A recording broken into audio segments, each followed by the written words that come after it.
దేవుని ప్రేమ గురించి మనం కొన్ని విషయాలు మాట్లాడుకుందాం.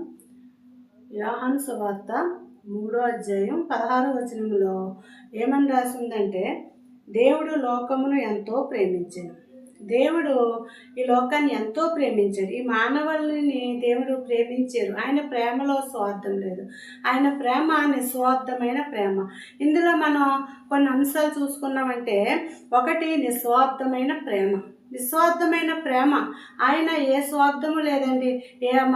మన నుంచి ఏమీ ఆశించకుండా మనల్ని ప్రేమించారు.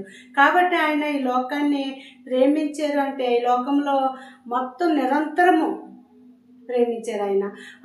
మా దేవుని తెలుసుకున్న వారిని కానీ తెలుసుకోని వాళ్ళని కానీ ఆయనకి ఏ స్వార్థం లేదు, ఏ భేదం లేదు. అందరినీ దేవుడు ప్రేమించారు, నిరంతరము ప్రేమిస్తారు. రెండవది ఏంటంటే గొప్ప త్యాగం ఉంది ప్రేమలో. ఆయన ప్రేమలో ఏమిటంటే గొప్ప త్యాగం అండి. ఏం త్యాగం ఏంటి, గొప్ప త్యాగం ఏముంది? ఆయన ప్రేమించారు అంతే కదా అని మనం అనుకోవచ్చు. కానీ ఆయన మనల్ని ప్రేమించి మన పాపాల నిమిత్తము మనం చనిపోకుండా, పాపానికి వచ్చే మరణము, పాపానికి వచ్చే జీతం మరణము కాబట్టి ఆ నిత్య మరణానికి మనం వెళ్ళకుండా ఆయన తన కుమారుణ్ణి యేసుక్రీస్తుని ఈ లోకానికి పంపించి ఆయన్ని బలి చేసి మన కొరకు ఆయన బయలు అయిపోయి మన పాపాల నుండి మనల్ని రక్షించారు, మన పాపాల నుండి మనల్ని విడిపించారు. అది ఎంత గొప్ప ప్రేమ అండి, ఎంత గొప్ప త్యాగం. ఆ త్యాగం ఎవరైనా చేయగలరా? మూడోది ఏంటంటే మన స్థితిని మార్చి మనల్ని నశించిపోకుండా రక్షణలోకి నడిపించాలనేది ఆయన యొక్క ప్రేమ.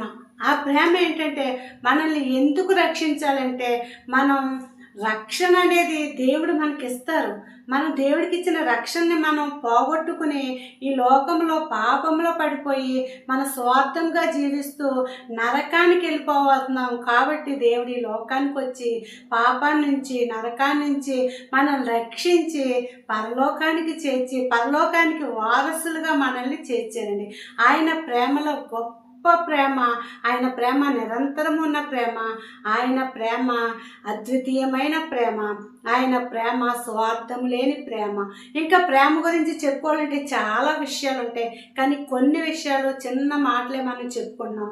ఆయన ప్రేమ నిస్వార్థమైన ప్రేమ. కాబట్టి ఆయన ఈ లోకాన్ని ప్రేమించారు. ఈ లోకంలో కొంతమందిని కాదు, ఈ లోకం మొత్తం ప్రేమించారు. ఆ ప్రేమ కూడా కొంతకాలం ఉండే ప్రేమ కాదు, నిరంతరము ప్రేమించారు. అసలు బైబిల్ మొత్తంలో చాలా అద్భుతమైన విషయం ఏంటంటే ఈ ప్రేమే, దేవుని ప్రేమే. ఈ వచనంలో ఎంతో గొప్ప మర్మాలు దాగి ఉన్నాయండి. దేవుణ్ణి తెలుసుకుని ఆయన ప్రేమలో మనం ఉన్నప్పుడు దేవుడి దగ్గర మనం కూడా ఉండగలుగుతాం.